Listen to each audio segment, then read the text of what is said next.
The body on the metal table had been still for nearly an hour. Lieutenant Cole lay on her back with her eyes closed and her arms resting at her sides. Her brown hair was loose and tangled, spread out beneath her head like a dark halo. The uniform she wore was torn and burned in several places, especially across the chest where the plasma bolt had struck her. The wound there was ugly and black at the edges, the skin around it gray and lifeless. She did not breathe. Her heart did not beat. By every measure the aliens could apply, she was dead.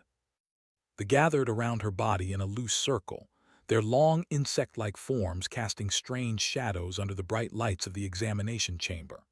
They stood on 4 legs each, with 2 more limbs that served as arms, and their bodies were covered in a hard shell that looked almost like glass. Through this shell, their internal organs could be seen moving and pulsing in slow rhythms. Their heads were triangular, dominated by large compound eyes that reflected the light in 1,000 tiny points. High Curator was the oldest among them. His shell had grown cloudy with age, and his movements were slower than the others, but his mind remained sharp. He leaned over the human body and studied it with great interest. "How long has it been since the creature expired?" he asked. Junior Observer checked the display on his scanner. 52 standard minutes, High Curator. The cardiac organ ceased function almost immediately after the weapon discharge struck her. Brain activity followed within 4 minutes. And yet the cellular structure remains largely intact, noted. He reached out with one of his upper limbs and touched the human's arm. The flesh was cool but not yet cold. Fascinating. I had expected more rapid decay. "Humans are water-based organisms," said Chief Biologist from across the table. She was younger then, her shell still bright and clear, and she had already begun laying out her surgical instruments on a nearby tray. "Their bodies contain preservation mechanisms that slow decomposition in the short term, but it will begin soon. We should start the autopsy within the hour if we want viable tissue samples." Made a clicking sound with his mandibles that indicated agreement. "Yes, you are right, but first, let us discuss what we know of this species." The other in the room shifted their position slightly, settling into more comfortable stances. There were 7 of them in total, each one a specialist in some field of study. They had been chosen specifically for this mission because the High Command wanted to learn more about humanity. The war between their 2 species was still young, only a few years old, but already it had proven more difficult than anyone had expected. "Humans originated on a planet called Earth," began, reading from his display. "It is a small world in an unremarkable system at the edge of their territory. They have only been capable of faster-than-light travel for approximately 200 of their years, yet in that time they have spread across 3 star systems and established permanent colonies on more than a dozen worlds." "Remarkable expansion rate," one of the other scientists commented. "Even the took longer to achieve similar spread." "Their technology is inferior to ours in most respects," continued. "Their weapons are less powerful, their ships are slower, and their defensive systems are primitive. And yet they continue to resist our forces with surprising effectiveness." Looked down at the dead human on the table. She was small by standards, barely reaching the middle of his chest when she had been standing. Her body was soft, without any natural armor or protection. She had no claws, no venom, no natural weapons of any kind. Her eyes, now closed forever, had been simple things, capable of seeing only a narrow band of light. "They are fragile creatures," he said quietly. "One strike from a plasma weapon and this one fell. She did not get up again, she did not regenerate, she simply died." "That is the nature of humans," said. "They have no redundant organs. One heart, one brain, one set of lungs. Damage any of these beyond repair and the organism ceases to function permanently. They cannot regrow lost limbs. They cannot survive in vacuum. They require constant intake of food, water, and oxygen to maintain their biological processes." "Then why are they so difficult to defeat?" asked. No one had an answer for him. The High Curator walked slowly around the table, examining the human from different angles. He noticed the small scars on her hands and arms, evidence of old wounds that had healed.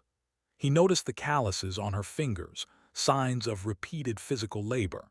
He noticed the muscle definition in her limbs, suggesting regular exercise and training. This creature had been a warrior, not a powerful one, not by standards, but a warrior nonetheless. She had trained her weak body to fight. She had gone into battle knowing that a single wound could end her existence, and she had done it anyway. What drives them? Wondered aloud. What makes a species so fragile throw itself into combat against superior forces? Perhaps they are simply too stupid to understand the danger, one of the younger scientists suggested. No, said firmly. I have studied their transmissions, I have read their literature. They are not stupid. They understand death very well. They fear it perhaps more than any species I have ever encountered, and yet they fight. He returned to his position at the head of the table and looked down at the human's still face. She had been young, he realized. Young by human standards, at least. She had probably lived less than 30 of their years. A mere child by reckoning. We will proceed with the autopsy, he announced. But carefully, document everything. I want to understand exactly how these creatures function. Perhaps in their biology we will find the answer to their persistence. Picked up her first instrument, a curved blade designed for making precise incisions. She moved toward the table, positioning herself near the human's torso where the plasma wound was located. I will begin with the site of the fatal injury, she said.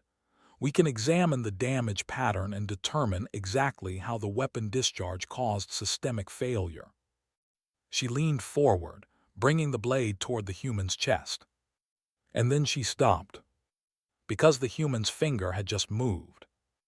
It was a tiny motion, barely visible, just a slight twitch of the index finger on the left hand. Stared at it, certain she had imagined the movement.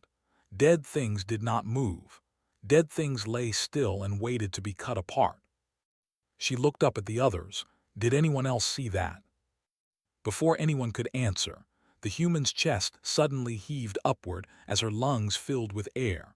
Cole had been floating in darkness for what felt like forever. There was no light in this place, no sound, no feeling of any kind. She existed as a small point of awareness in an endless void, with no sense of where she was or how she had gotten there.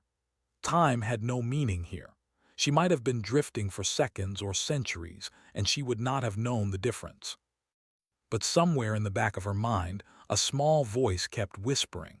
It told her that she was not supposed to be here. It told her that she had somewhere else to be, something else to do. It told her to wake up. And slowly, painfully, Cole began to listen. The first thing she felt was cold. It started in her fingers and toes and spread inward through her limbs, a deep chill that seemed to reach all the way to her bones. Then came the pain, a burning sensation in her chest that grew worse with each passing moment. Her lungs felt like they were filled with broken glass. Her heart felt like someone had reached inside her and squeezed it with an iron fist. Then came the light. It was blinding, overwhelming, flooding her eyes with brightness after so long in the dark. She tried to turn away from it, but her body would not respond. She tried to close her eyes, but they were already open, staring upward at a ceiling she did not recognize. Where was she? The question formed in her mind, but she could not speak it. Her throat was dry, her vocal cords frozen. All she could do was lie there and try to make sense of what she was seeing. The ceiling above her was made of some kind of metal, curved and smooth, with bright panels of light set into its surface. It was not the ceiling of the Meridian. It was not the ceiling of any human ship she had ever been on. It was alien, strange, wrong. And then she saw them. Creatures, tall, insect-like creatures with bodies made of something that looked like glass. They were standing all around her, their strange faces turned toward her, their compound eyes reflecting her image back at her 1,000 times over. They were making sounds, high-pitched clicks and chatters that her translator struggled to process. For one terrible moment, thought she was in hell. Then her survival instincts kicked in. Her body moved before her conscious mind could give it orders.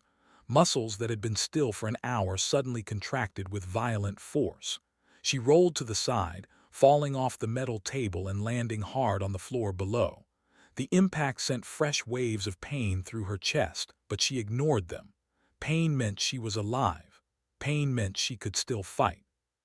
She scrambled to her feet, her legs shaking beneath her, and looked around desperately for a weapon.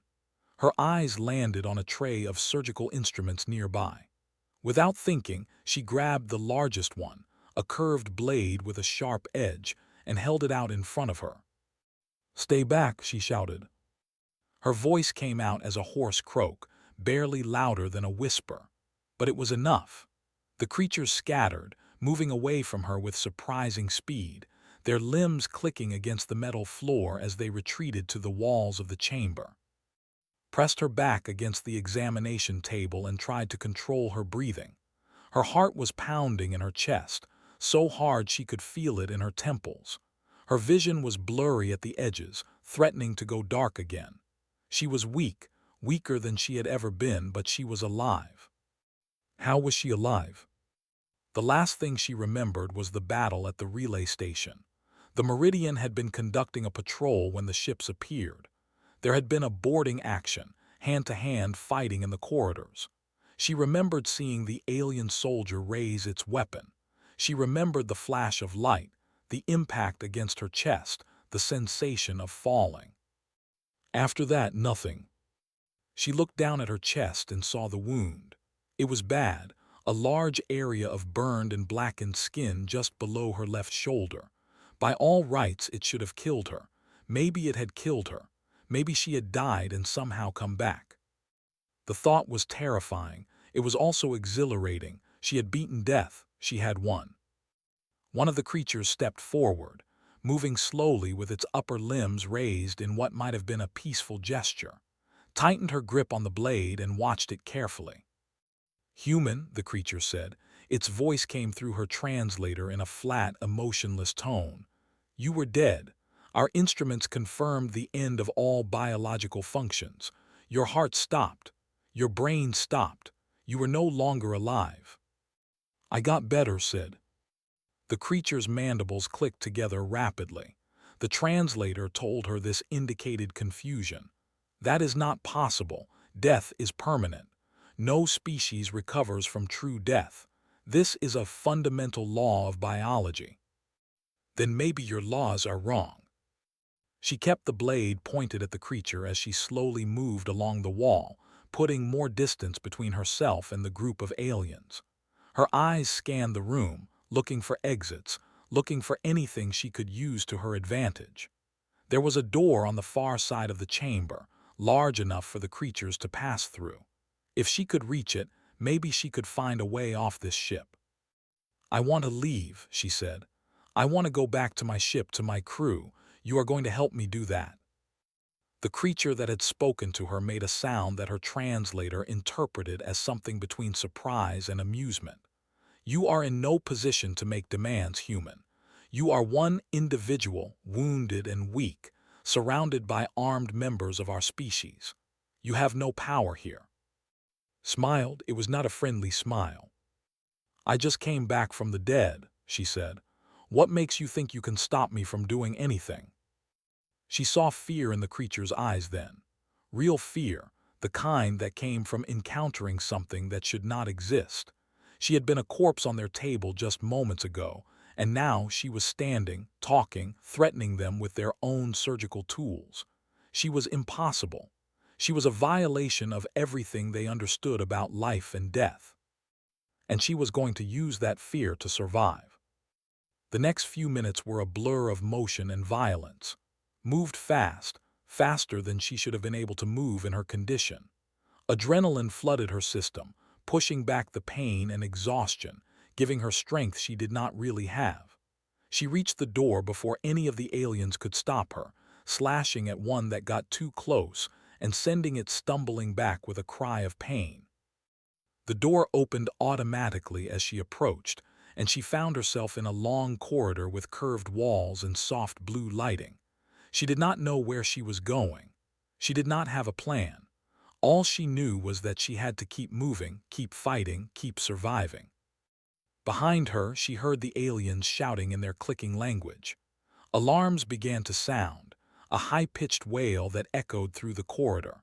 They would be coming for her soon, all of them, with real weapons instead of surgical tools. But Cole had already died once today. She was not afraid of dying again, made it 3 levels up before they finally stopped her. She had been running through the alien ship for nearly 10 minutes, following corridors that all looked the same, climbing ladders that seemed to go on forever, fighting past any that got in her way.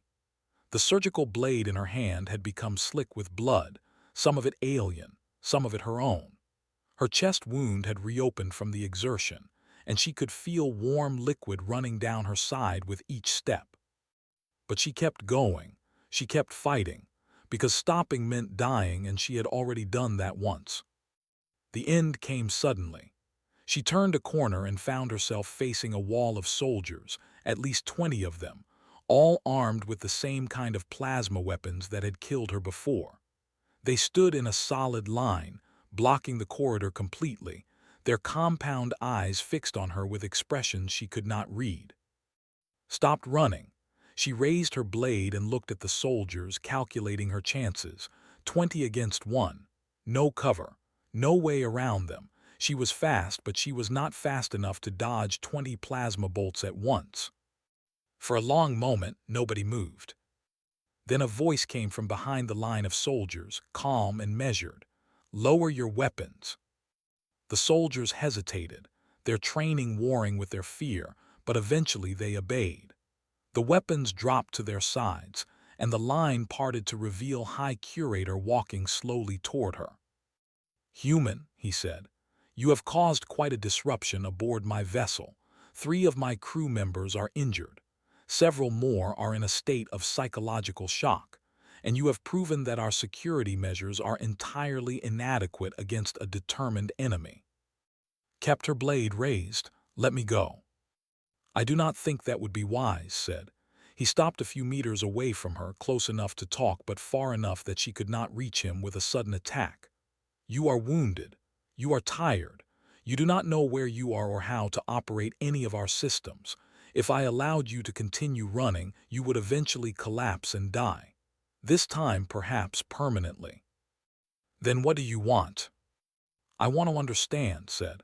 "I have studied your species for many years, but I have never encountered anything like what happened in that examination chamber. You were dead, Lieutenant Cole, dead by every measure we possess. And then you simply chose not to be. That should not be possible."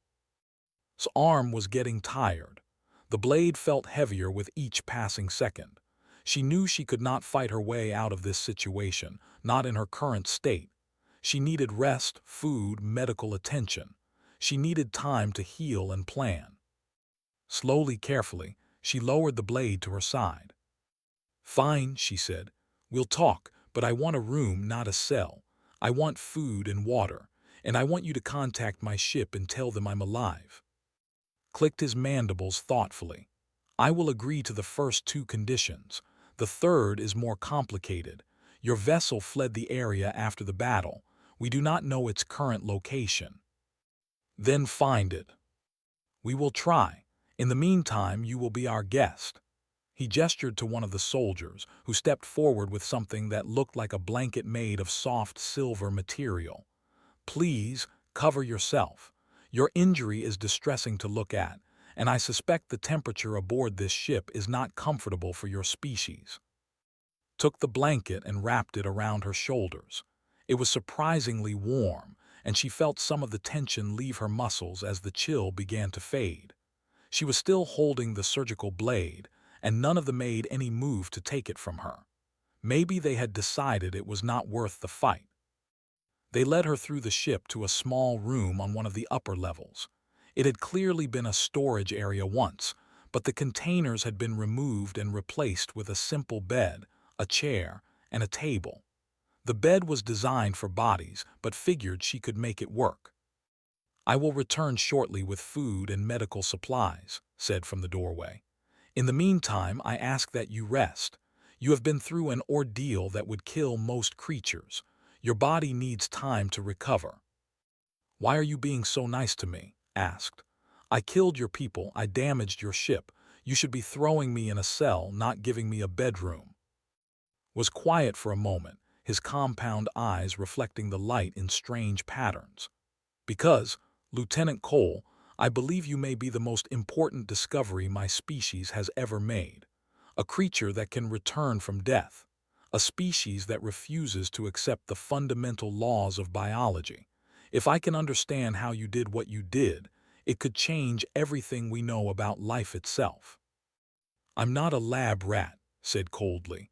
"I'm not going to let you cut me open and study my insides." "I have no intention of doing so," replied. "I have already seen what happens when try to force humans to do things they do not wish to do. You fight. You resist. You cause damage far beyond what your physical capabilities should allow. No, Lieutenant Cole, I believe the only way to learn from you is to ask questions and listen to answers. I hope you will be willing to share." He left before she could respond, and the door slid shut behind him. Stood alone in the room, the surgical blade still in her hand, and tried to process everything that had happened. She should be dead. She had been dead. She remembered the darkness, the void, the feeling of floating in nothing. That was not a dream or a hallucination. That was the space between life and death, the place where consciousness went when the body stopped working. And she had come back from it. She did not know how. She did not know why. Maybe it was luck. Maybe it was biology. Maybe it was something else entirely, something that science could not explain. But she knew one thing for certain. She was not going to waste this second chance. She was going to get back to her ship, back to her crew, back to her life. And nothing, not death itself, was going to stop her. She set the blade down on the table, sat on the edge of the strange bed, and closed her eyes. For the first time in what felt like forever, Cole allowed herself to rest. Over the next 3 days, Cole became the most studied being aboard the research vessel. Not through force or violence, but through conversation. High Curator visited her room several times each day, sometimes alone, sometimes with other scientists. They asked her questions about everything: her biology, her history, her culture, her species, and having nothing better to do while she healed, answered them. She told them about human evolution, how her ancestors had survived on a harsh planet filled with predators and dangers, how they had developed the ability to run for hours without stopping, chasing their prey until it collapsed from exhaustion, how they had learned to use tools, to build shelters, to create fire.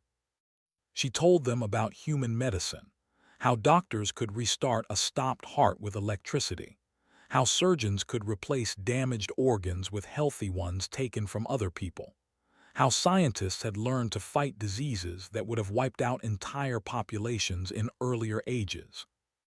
She told them about human psychology, how fear worked in the human brain, triggering a flood of chemicals that could make a person stronger, faster, and more focused, how pain could be ignored when survival was at stake, how love for others could push a person to do things that seemed impossible.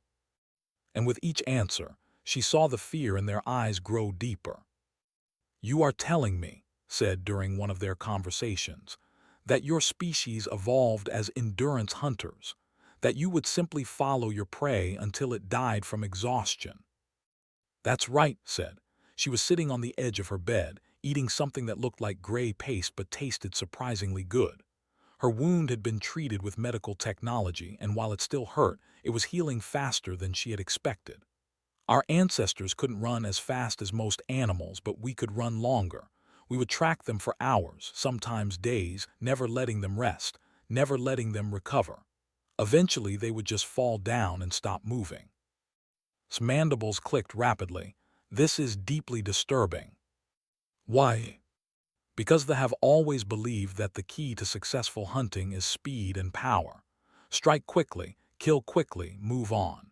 The idea of pursuing prey over such extended periods, of wearing them down through pure persistence, is something we have never considered. It seems cruel. Shrugged, it worked. Indeed, and this same persistence, it applies to other aspects of your existence. We call it stubbornness, said with a slight smile. Or determination if you want to be nice about it. Humans don't give up easily.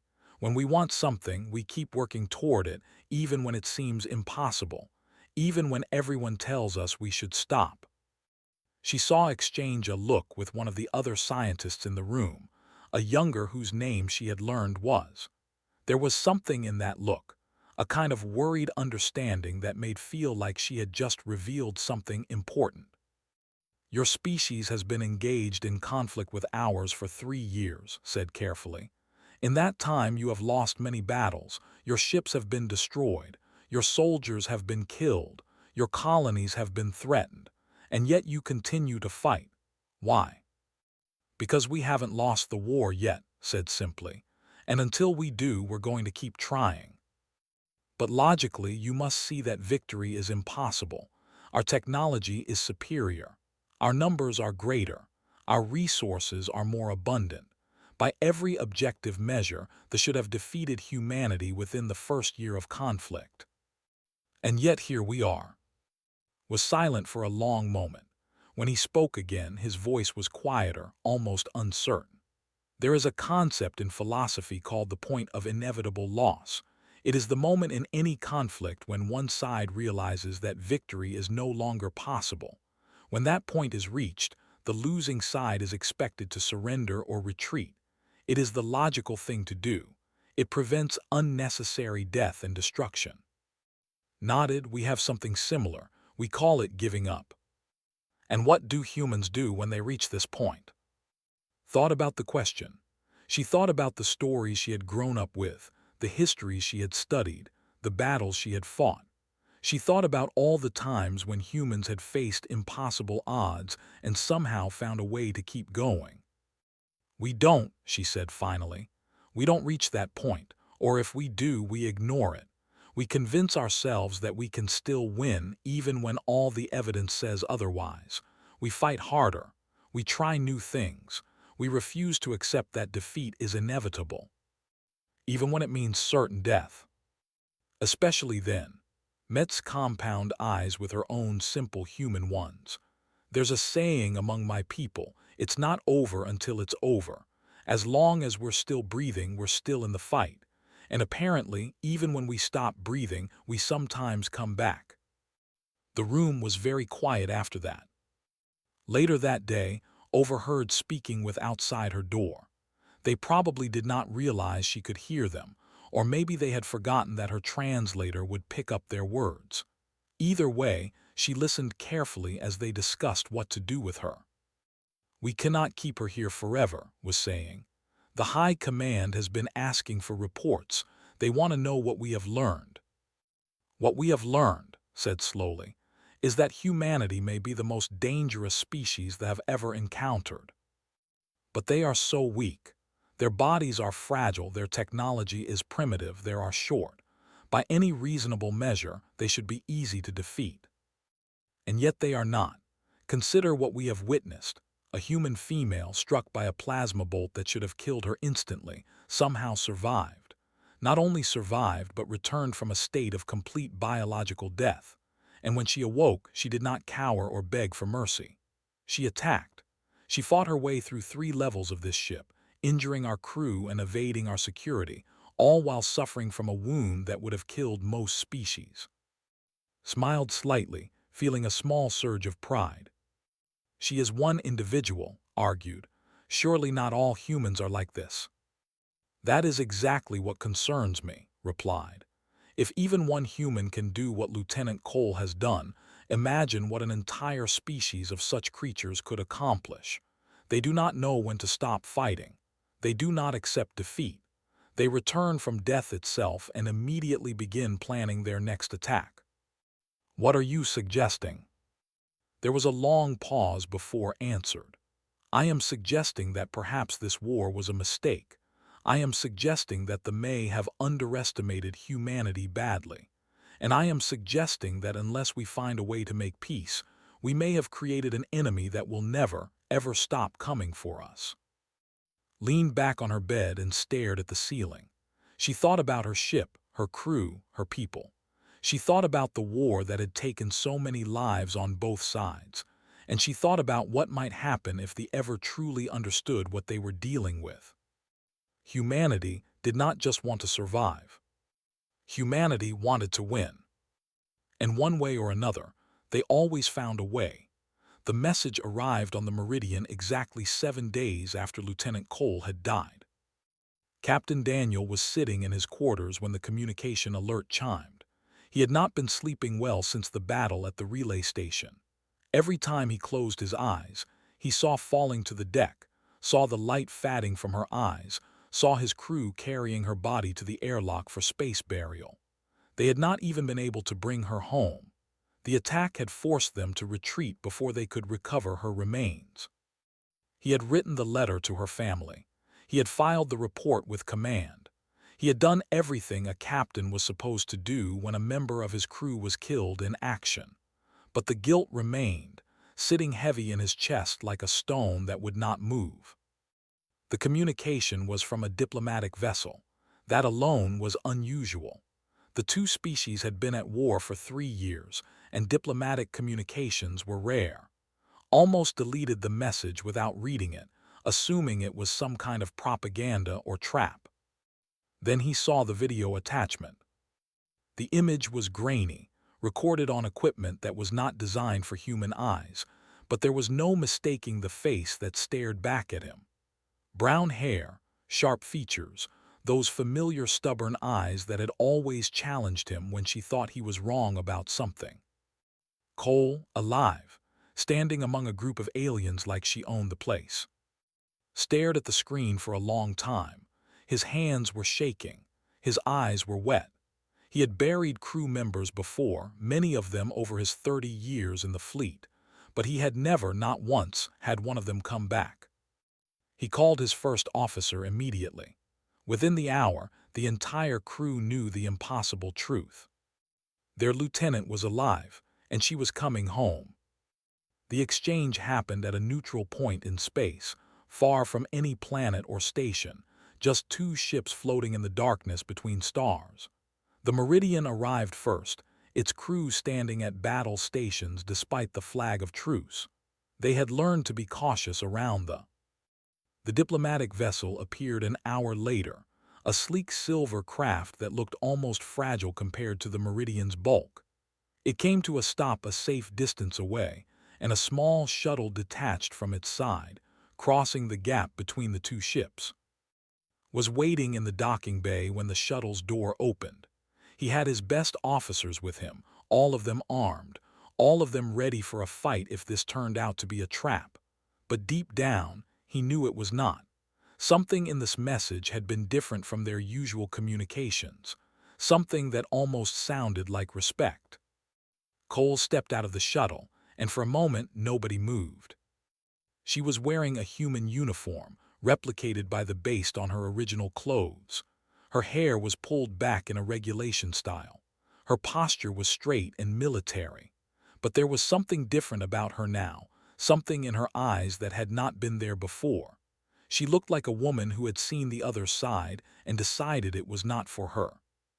"Lieutenant Cole reporting for duty, Captain," she said, snapping a salute. Returned the salute automatically, still struggling to process what he was seeing. "They told us you were dead," Cole confirmed it. "No heartbeat, no brain activity, nothing." Smiled slightly. "I got better, sir." Behind her, the shuttle door was already closing. The vessel had not sent anyone to negotiate or discuss terms. They had simply delivered her and prepared to leave. Watched the shuttle detach and return to its mother ship, wondering what had happened aboard that vessel to change their enemies' minds. "Lieutenant," he said slowly, "what exactly happened over there?" Smile faded, replaced by a thoughtful expression. "I'll give you a full report, Captain, but the short version is that I died, really died, And then I woke up on their examination table, and I made them understand that humans don't stay dead when we don't want to. The crew around them was listening, their faces showing a mixture of awe and confusion. Could already imagine how this story would spread through the fleet, growing larger with each telling, until Cole became a legend. "And they just let you go?" he asked. "No conditions, no demands?" "None. I think they were afraid to keep me any longer." She paused, looking back at the vessel as it turned and began to move away. "They learned something about us, Captain, something that scared them more than anything else they've encountered in this war." "What's that?" Turned back to face him, and there was something in her eyes that he had never seen before, something old and fierce and utterly human. "They learned that we don't give up, ever. They can kill us, but we might come back. They can defeat us, but we'll keep fighting. They can conquer our worlds, but we'll be waiting for them around every corner, in every shadow, for as long as it takes." She stepped forward, standing beside her captain, looking out at the stars that surrounded them. "They expected us to be easy prey, Captain, a young species with primitive technology and fragile bodies, but they forgot something important." "What's that?" "Evolution doesn't care about technology. It cares about survival, and humans are the best survivors the galaxy has ever seen." In the weeks that followed, the war began to change. The pulled back from several contested systems without explanation. Diplomatic channels that had been closed for years suddenly reopened, and classified reports began to circulate through the human military, reports that spoke of a new designation for humanity: persistent threat species. It was not a compliment. It was a warning, a message to all forces that engaging with humans was dangerous, that victory against them was never certain, that even a dead human might not stay dead. The war did not end immediately. There were still battles to be fought, lives to be lost, sacrifices to be made. But the balance had shifted. They no longer saw humanity as easy prey. They saw them as something far more dangerous, an enemy that would never stop coming, no matter what it cost. Cole received a medal for her actions aboard the vessel. She never talked much about what had happened there, about the darkness she had floated in or the moment she had chosen to come back. When asked how she had survived, she simply shrugged and said that humans were stubborn. But those who had read the classified reports knew the truth. Humanity was not just stubborn. Humanity was something the galaxy had never encountered before, a species that could look death in the face and choose to keep fighting. And as the stars turned and the centuries passed, that truth would spread from system to system, from species to species, until every corner of the galaxy knew the same simple fact. When humans fell, they got back up. When humans died, they came back. And when humans decided that something mattered to them, they would never, ever stop fighting for it. They were the first to learn this lesson. They would not be the last.